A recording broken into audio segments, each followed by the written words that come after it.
My name's Gary Kent. I'm a drone racing pilot for Next Blaze Racing. For somebody that's already got a drone or already got a transmitter or something like that, is be patient.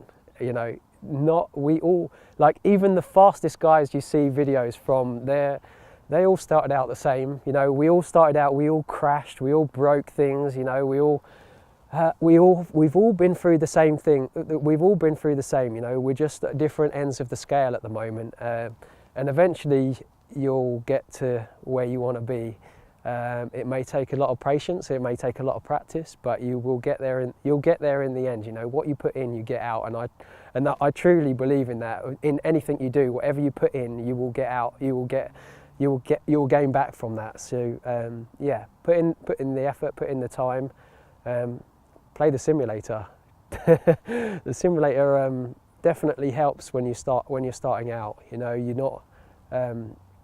get a lot more stick time on a simulator than you do when you're in the flying field, especially in the winter if you're in the UK.